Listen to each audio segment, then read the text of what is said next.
نیکی اور بدی کے روپ، حضرت انسان کے بدلتے بہروپ، جرم کی لاتعداد کہانیاں، لیکن پروگرام صرف ایک، جیو FIR، ہر جرم کی فاسٹ انفارمیشن رپورٹ۔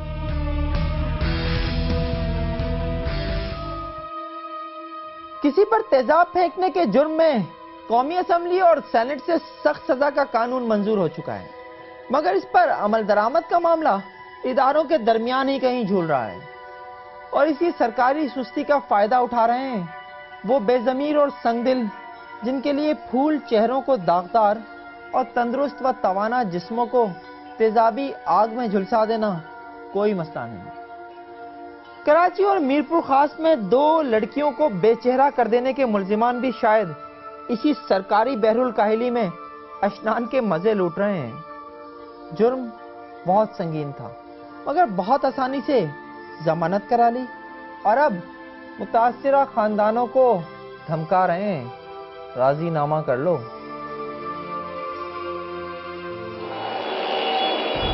دن تو سارے ہی ایک جیسے ہوتے ہیں، لیکن سب کے لیے نہیں۔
دماغ سے ہی دوبارہ جائیں ایسے تم بات کس طرح کرتے ہو؟ جاؤ کیوں جاؤ؟ کیا چاہ رہی ہو؟ کیوں؟ جاؤ ذہین جاؤ تم یہاں سے تو جو کچھ تماشا کرنا ہے تم لوگ کو باہر جا کے کرو، آپ چلیے، اب آپ کا مسئلہ نہیں ہے ابھی۔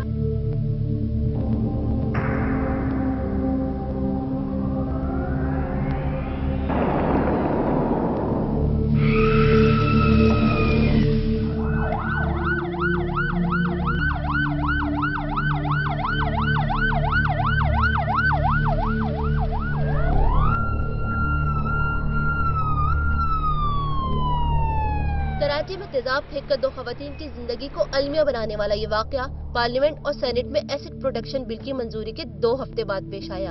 وجہ تھی رشتہ دینے سے انکار۔ علاقہ پولیس نے واقعے کے بعد ملزمان کو گرفتار تو کر لیا، مگر منظور شدہ قانون کے تحت انہیں کڑی سزا نہیں مل سکی، کیونکہ نئے قانون کا نوٹیفیکیشن متعلقہ اداروں کو بھجوایا ہی نہیں گیا، اور پرانا قانون اتنا سخت نہیں کہ کسی معصوم کی زندگی کا نقشہ بگاڑنے والے ہاتھوں کو ہمیشہ کے لیے توڑ سکے۔ سو اس کے تحت جو ہتھکڑیاں ان ہاتھوں میں ڈالی گئیں وہ چند روز میں ہی ڈھیلی پڑ گئیں۔ تاہم اس مرتبہ قصور پولیس والوں کا نہیں۔ کوئی بھی نیا قانون بنتا ہے اسمبلی سے ہونے کے بعد سارے پروسیس ہوتے ہیں، وہ پھر ہمارے پاس سے قانون کی شکل لا کی شکل میں آتا ہے لا ڈپارٹمنٹ سے، پھر اس پہ ہم امپلیمنٹیشن کرتے ہیں، جو ابھی تک ہمارے پاس نہیں آیا ہے تو وہ اس لیے جو ہے وہ ہم نے 324 کے تحت اس کی FIR کاٹی۔ اور یہ صرف ایک واقعہ نہیں، میرپور خاص میں تیزاب کا نشانہ بننے والی 30 سالہ ممتاز دل کے مجرم پر بھی بے حیائی کی ترغیب دینے اور تیزاب پھینکنے کے باوجود محض 337 کا کیس بن سکا۔ اس کا انجام اس سے زیادہ سنگین بھی ہو سکتا تھا، اس کی سزا اس سے زیادہ کڑی بھی ہو سکتی تھی۔ اگر وہ قانون لاگو ہو جاتا جو ایوان بالا اور ایوان زیری سمیت صدر کی منظوری تو حاصل کر گیا، لیکن شاید قانون کی بھول بھلائیوں ہی میں کہیں کھو گیا۔ ابھی کوئی ایک نیا جیسے کوئی ایکٹ بنا ہے، لیکن اس کا نوٹیفیکیشن ہمارے پاس ابھی نہیں پہنچا تھا، نہیں پہنچا ہے، تو ابھی ہم نے شک جو بھی تیزاب پھینکنے کے، اس کو مارنے کے لیے کوشش کرنا اور اس کو زخمی کر دینا، تمام شک جتنے تھے وہ ہم نے اس میں ڈالے۔ اس قانون کی اہمیت شاید کسی کے لیے بھی اتنی نہ ہو جتنی ان متاثرین کے لیے ہے، جب تیزاب ان کے جسموں کو ہی نہیں روح تک کو جلا گیا، جن کے چہرے کچھ ایسے کھوئے کہ وہ خود بھی اپنی پہچان بھول گئے۔ یاد رہ گیا تو صرف وہ اذیتناک واقعہ جو ان کی زندگی ہی بدل گیا۔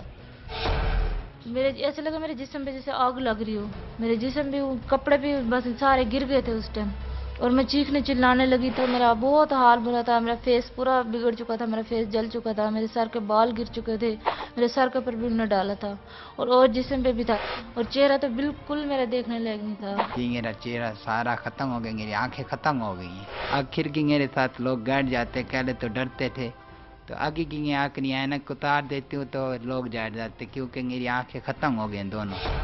जख्म अलग अलग है, लेकिन ख्वाहिश हर दिल की एक ही है कि उनके मुजरिमों को सख्त से सख्त सजा मिले, ऐसी सजा जो इन्हें इस जख्म की तरह तमाम उम्र याद रहे। नहीं किसी के साथ कोई जुल्म करता है उसके साथ भी वैसा जुल्म हो, वो भी वैसी तकलीफ उठाए, तो उसको भी पता चले किसी के साथ, किसी मुसलमान के साथ हम ऐसा जुल्म करते हैं इंसान के साथ, उसको कैसे तकलीफ होती है। हमारे पाकिस्तान में तो ऐसा कोई कानून है ही नहीं जो उसको भी सजा मिले। हम लोग इतनी सजा भुगते हैं, हम इतनी दुख उठाते हैं ना, तो आगे हम कोई ऐसा कानून है जो हमारी कोई मदद करे, हमारी कोई सुने। कानून हम कहते हैं ऐसा करना चाहे कि जिसने हमारे साथ किया है उसको इगरत कह दो, उसके साथ हो तो पता चले, इंसाफ हुआ जाए ना, उसको इतनी बड़ी सजा मिले कि वो आगे किसी और को इगरत पैदा करे कि ऐसा नहीं करना चाहिए। ये उन दुखी दिलों की इल्तिजा ही थी कि कौमी असम्बली में एसिड कंट्रोल और एसिड क्राइम प्रिवेंशन बिल उस वक्त की एमएनए मारवी मेमन की जानिब से पेश किया गया, जिसमें तेजाब फेंकने वाले को 14 साल कैद और 1 मिलियन जुर्माने की सजा देने की तजवीज़ पेश की गई थी, जिसे बिलाखिर मई 2011 को कौमी असम्बली और 7 माह बाद 12 दिसंबर 2011 को सेनेट ने मंजूर कर लिया। इस कानून को बनने में कई साल लग गए, शायद इस पर अमल दरामद कराने में मजीद कई दहाइयां गुजर जाए, और बगैर अमल के ये कानून महज कागज का एक टुकड़ा बनकर रह जाएगा, जो तेजाब का निशाना बनने वालों का मुंह तो चढ़ा सकता है, जख्मों का मरहम नहीं बन सकता। GOFIR के लिए सादिया फहद, कराची।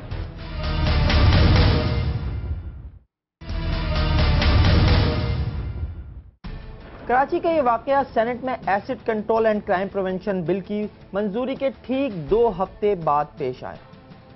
इस बिल की मंजूरी का मकसद तेजाब से मुतासिरा अफराद की बेहतरी थी, लेकिन बेहतरी कहीं नजर नहीं आती और ये कानून खुद ही कहीं कानून की भूल भुलैयों में खोकर सा रह गया। इस पर बात करेंगे। इस वक्त हमारे साथ मौजूद हैं साबिक रुकन कौमी असम्बली मारवी मेमन, जिन्होंने ये बिल कौमी असम्बली में पेश किया था। मारवी, यकीनन कुछ मकासद थे, नेक नियति थी आपकी जिनके पीछे आपने ये बिल पेश किया था। सबसे पहले तो ये बताइए कि मकसद क्या था, वो कौन सा मुहर्रिक था जिसकी वजह से आपने बिल पेश किया? काफ़ी पहले किया था, 2010 में किया था, and I think right at the beginning, शुरू में किया था।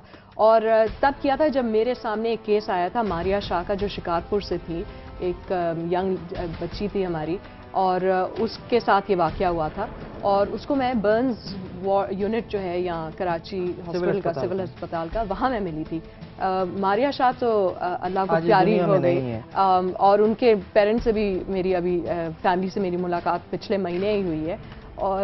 लेकिन बिल तो आ गया, और बिल बहुत मुश्किल से आया, लेकिन इसको कुछ नहीं होना जब तक एक एक MNA जो यहाँ बैठा है अपने अपने हलके में, अपनी अपनी कॉन्स्टिट्यूंसी में, अगर खुदा ना खासा कोई भी केस होता है, आप इनफॉर्मली ओनरशिप लें कि ये मेरे हलके में हो, जो कराची के MNA हो या सेनेट हो, ये हो गया। कौमी असेंबली में जो कुछ ईगो हो मसाइल थे वो हो गए, बिल मंजूर हो गया, अमल नहीं हो रहा, मारिया से लेकर इरम तक, मुमताज बीबी मीरपुर खास, आपके पास एग्जाम्पल्स हैं। और उसका तरीका एक ही है जो मैंने तजवीज़ दी थी कि जो MNA उस हलके का है वो ओनरशिप ले, और वो क्या है कि ये मेरे हलके में हुआ। जैसे कराची में जो भी MNA बनता है इरम के हलके का, वो ओनरशिप ले, और वो क्या है कि जी मेरे हलके में हुआ, मैं इसको FIR करा के रहूँगा। क्योंकि वैसे तो बड़े स्लिप्स हो जाते हैं ना, FIR क्यों नहीं हुई है, नोटिफिकेशन क्यों नहीं आई है, ये एग्जीक्यूटिव ब्रांच जो है, गवर्नमेंट सो रही है, पार्लियामेंट भी सो रही है। अगर गवर्नमेंट सो रही है तो पार्लियामेंट भी सो रही है। गवर्नमेंट का काम है कि जो लॉ पास हुआ है उसकी नोटिफिकेशन नीचे जो लेवल्स हैं, बेसिक लेवल, थाने लेवल तक उनके पास होनी चाहिए, ताकि वो उसके मुताबिक सही FIR काट सकें। कानून नहीं बन सका, हमें नजर ये आ रहा है कि आप कहते हैं कानून बन गया, लेकिन जो कानून नाफिज करने वाले हैं वो कहते हैं कि उनको कानून का इल्म ही नहीं है। कैसे होगा? मीडिया का काम तो नहीं है ना फॉलो अप करना, काम तो उस एग्जीक्यूटिव ब्रांच का, उस हुकूमत का है, जिसका काम है कि अपने लॉज तो इम्प्लीमेंट कराए। जब वो अपने लॉज ही नहीं इम्प्लीमेंट करा सकती तो हुकूमत किस काम की है? जो गवर्नमेंट आएगी उसकी जब उसकी नीयत साफ होगी तो 2 मिनट का काम है उन कानून पे अमल कराना। और मैंने यही कहा था, मैंने कहा था कि जिस दिन आप पहली कन्विक्शन देंगे इस लॉ के मुताबिक, उस दिन से सारी क्राइम केसेस एसिड के ड्रॉप होंगे। और तेजाब के केसेस सबसे ज्यादा, आपने काफी रिसर्च की होगी, क्यों होते हैं? क्योंकि जब एक औरत मना करती है एक मर्द को कि नहीं जी मैंने आपके साथ ताल्लुकात नहीं रखने, नाजायज किस्म के, ये सारे इश्यूज वहां से मोस्टली, नॉट सारे बट अगर स्टेटिस्टिकली देखा जाए, जब एक औरत अपनी इज्जत बचाने की कोशिश करती है तो उसमें तेजाब फेंका जाता है। अगर ये बिल मंजूर हो जाता है तो क्या सिर्फ आइंदा केसेस इस बिल के तहत मंजूर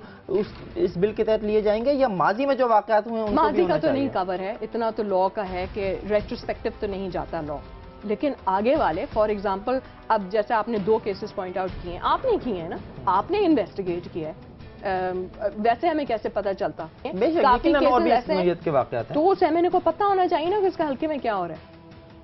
अगर नहीं पता तो फिर पता नहीं वो कर क्या रहे हैं अपने हल्के में, वो लायक नहीं है ना अपने हल्के के एमएनए कहलाने के लिए। एज मेंबर कौमी असम्बली, एज मेंबर सेनेट, अगर इस बिल की मंजूरी के बाद भी इस नौयत के वाकयात होते हैं तो वो किस हद तक रिस्पॉन्सिबल है? क्रिमिनल नेग्लिजेंस, सारों के ऊपर क्रिमिनल नेग्लिजेंस का केस करना चाहिए। जब ऐसा कोई वाकया हो जाए तो इलाज की जिम्मेदारी किसकी है? इलाज तो इसका बहुत महंगा है, प्लास्टिक सर्जरी तक जाता है। जिम्मेदारी भी कल्प्रिट की बनती है, बिल्कुल बनती है, लेकिन according to law, not according to law, जो according to your bill, according to what I had propose. हमने तो काफी चीजें प्रपोज की थी, फिर वो थोड़ा वाटर डाउन हो गया था, फिर भी हमने कहा था चलो something is better than nothing, कुछ तो हुआ ना। अगर उसको उम्र कैद मिल गई या उसको 1 मिलियन की फाइन लग गई तो एक शुरुआत तो है, और हमने यही सोचा था चलो शुक्र है शुरुआत हो गई, अब कोई और इसको आगे लेके जाए। जिस मुल्क में कानून से कोई पकड़ धक्कड़ नहीं है तो फिर वो जंगल का कानून ही चलेगा। तो ये तो हम जंगल में आ गए, तो ये तो जानवरों के काबिल है ना, कोई जानवर ही इस तरह की काम करेगा ना,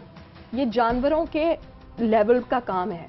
और हमारे मुल्क में आई थिंक अब बात हमें कहनी पड़ेगी, तो हमें काफ़ी ऐसे वाक़यात नज़र आ रहे हैं जहाँ इस मुल्क में इतनी ज़्यादतियाँ हो रही हैं कि वो जानवर भी एक दूसरे के साथ इस तरह की ज़्यादती नहीं करते। बार बार मैं यही कह रही हूँ, औरत का जितना कदर इस्लाम में किसी और रिलीजन में है और कहीं नहीं चाहिए ना। कवानीन आप जो बनाते हैं वो भी यकीनन इस्लामी कवानीन को जहन में रखकर बनाते हैं। इस पर आपसे बात हुई, आपका बहुत बहुत शुक्रिया मालवी मेमन।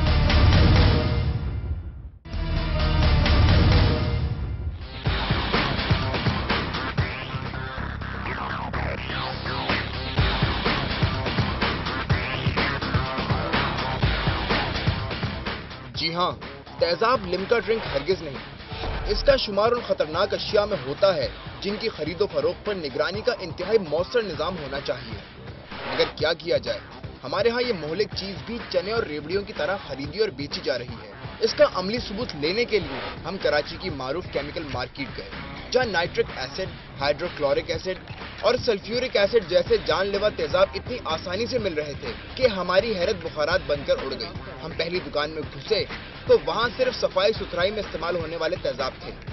कौन कौन सा आपके पास? सफाई का होता है, उसके अलावा कौन सा मिल जाएगा? तो बाकी आगे कहाँ पर मालूम कर लो, पूरी मार्केट है, यह कार की डायरी आगे पूरी मार्केट है। पहले दुकानदार के मशवरे पर अमल करते हुए हम दूसरी दुकान में गए तो बुखारात एक बार फिर ठोस हैरत में तब्दील हो गए, क्योंकि यहाँ गटर की चौक लाइनें खोलने के नाम पर कोई भी खौफनाक तेजाब खरीदा जा सकता था। दुकानदार ने पहले तो जिम्मेदाराना अंदाज में हमें बताया कि तेजाब एक बहुत खतरनाक चीज है और वो इसे हर ऐरे गैरे को नहीं बेचता, बल्कि बेचने से कबल उससे पूछ लेता है कि भाई ये किसी को पिलाने या जलाने के लिए तो नहीं खरीद रहे। ग्राहक मना कर दे तो बेच देते हैं, वरना नहीं। भाई ये बस छुरी है, चाहे इससे आप किसी का पेट फाड़ दें या सब्जी काट लें या कसाई गोश्त बना लें, इसका भी यही हाल है कि ये अगर कोई मिसयूज करे तो ज़ाहिर किसी को जला देगा ये। सही। इसके बाद उसने हमें मुख्तलिफ तेजाबों की खुसूसियात बताने के बाद तेजाब की बोतल फरोख्त कर दी, कुछ इस तरह। भाई साहब समझते हैं हाँ भाई वो कोई मिसयूज नहीं करेगा, ले आके तो उसको दे देता। वैसे तो ये देने वाला आइटम भी नहीं है, आजकल तो मिसयूज भी बहुत हो रहा है, बहुत हो रहा है। ठीक है ना, ठीक है। और तीसरी दुकान पर तो कमाल ही हो गया, क्योंकि वहां जाकर पाकिस्तान का मतलब क्या का बिल्कुल उल्टा मतलब सीधा हमारे दिल में उतर गया। पाकिस्तान में जो चीज बैंड होगी वो सबसे ज्यादा बिकती। तो हम अपनी अफसुर्दगी छुपाते हुए हमने मतलब की बात की तो बोला गटर लाइन खोलनी है तो गंदक का तेजाब ले जाओ, जैसे ही डालोगे ये खुल जा सिमसिम का नारा मारता हुआ जमे हुए कचरे समेत लाइन के आखिरी सिरे पर जा निकलेगा। फिर अपना मुंह हमारे कान की तरफ लाकर इंतबाही लहजे में बोला, मगर ध्यान से, ये बड़ी धांसू चीज है, उंगली या कहीं पर जरा सा भी टच हो गया तो काम लग जाएगा। जला देगा वो। ये तो आपके हाथ पे भी लग के आपकी उंगली गई तो आग कर देता है ये हाथ में, अगर कहीं भी टच हुई है। इस पर हमने सवाल किया कि जब ये इतनी खतरनाक चीज है तो इतनी आसानी से क्यों दे रहे हो। इस सवाल पर जो जवाबात उसने दिए उन्हें सुनकर हमें यूं लगा जैसे हमारे कानों में किसी ने सल्फ्यूरिक एसिड के चंद कतरे उंडेल दिए हों और हमारे अंदर खुल जा सिमसिम की बाज़गश्त गूंजने लगी। शायद किसी आने वाले कल किसी बिल में छुपा दिए गए एसिड कंट्रोल बिल को भी सामने ले ही आया जाए और इसकी मदद से दूसरों को निशाने इबरत बना देने वालों को मुकामे इबरत बनाया जा सके। लेकिन उनका क्या जो इस बिल से पहले ही इस तेजाबी आग में झुलसकर अपनी शनाख्त खो बैठे। क्या उनके लिए कभी कोई बिल आएगा? क्या उन्हें कभी इंसाफ मिलेगा?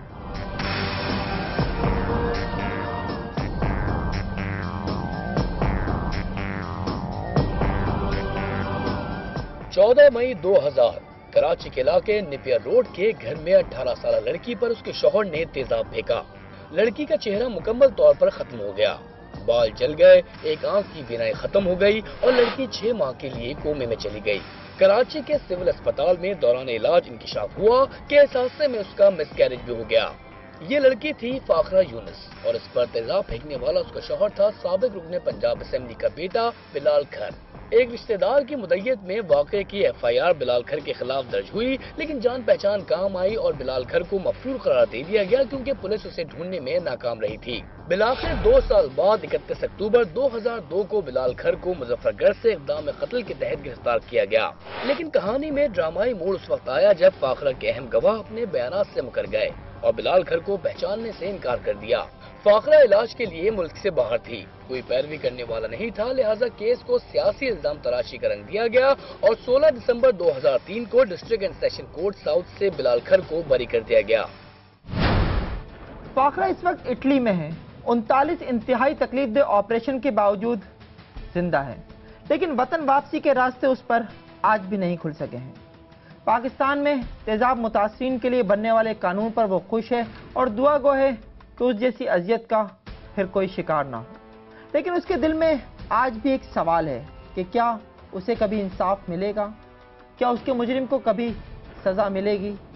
इटली से फाखरा इस वक्त टेलीफोन लाइन पर हमारे साथ हैं। Fakhra, welcome in our show. क्या इंसाफ की कोई उम्मीद है आपको? इंशाल्लाह ज़रूर है। अल्लाह के घर से मैं ना उम्मीद नहीं हूँ। खुशी है कि ये कानून निकले और दुख भी है कि मैं पाकिस्तान में मौजूद नहीं, वरना शायद कहीं ना कहीं से इंसाफ पा लेती। लेकिन फिर भी मुझे खुशी है कि आप लोगों ने मुझे फ़ोन किया और मेरी इतनी हेल्प करने की कोशिश कर रहे हैं और मैं चाहती हूँ कि ऐसे लोगों के साथ वैसा ही होना चाहिए जो किसी की जिंदगी बर्बाद कर देते हैं। ये बताइए कि इस वक्त मसाइल क्या हैं आपके साथ, इलाज कैसे हो रहा है आपका? मैंने यहाँ बुक लिखी है और वो जो बुक है वो ख़त्म हो चुका है उसका कॉन्ट्रैक्ट, तो उसकी वजह से अब मैं बहुत ज़्यादा तकलीफ में हूँ। मेरे साथ एक बच्चा है जो पढ़ रहा है, 15 साल का है माशाल्लाह वो, और मैं यहाँ के गवर्नमेंट के मकान में रही हूँ और मैं यहाँ की इतनी मजबूरी की हालत में मैं यहाँ की एम्बेसी में भी गई हूँ। मैंने बात करनी थी उनसे कि मेरी आप कुछ हेल्प करें, लेकिन एम्बेसी वालों ने हेल्प करने के बजाय कि उन्होंने पुलिस वहाँ बुला लिया और मुझे पुलिस के हवाले कर दिया। उन्होंने कहा है कि इस औरत के पास डॉक्यूमेंट्स नहीं है तो आप इनको ले जाएं। तो जब वो लोग लेकर गए पुलिस की गाड़ी में मुझे, तो जब वहाँ लेकर गए और कंप्यूटर पे देखा तो उन्होंने मुझसे माफ़ी मांगी। उन्होंने बोला हम लोग सॉरी चाहते हैं और आपकी एम्बेसडर ने आपके साथ ऐसा सलूक किया है, भला कि उन्होंने अपने पास से मुझे पैसे दिए टैक्सी के कि आपकी हालत इतनी ख़राब है आप घर जाओ वापस। आप ये बताएं कि हम लोग अगर गैर मुल्की लोग इतनी हेल्प करते हैं और मैं अपने मुल्क की एम्बेसडर के पास गई हूँ और उनसे कुछ मदद मांगने के लिए अपने लिए, तो उन्होंने मेरे साथ ये किया। तो मैं चाहती हूँ कि ये मेरा केस हो कि इनको भी पता चले कि ये जो बड़े बड़े लोग करते हैं लोगों के साथ, कैसे कैसे ये जुल्म करते हैं और इनको कुछ भी नहीं पता होता कि दूसरे की जिंदगी के ऊपर क्या गुजरता है। फाखरा, आपका बहुत बहुत शुक्रिया। जुर्म होते रहेंगे और आप तक पहुंचेगी हर जुर्म की फास्ट इंफॉर्मेशन रिपोर्ट सिर्फ GFIR में। देखते रहिए उस वक्त तक जब तक जुर्म बाकी है।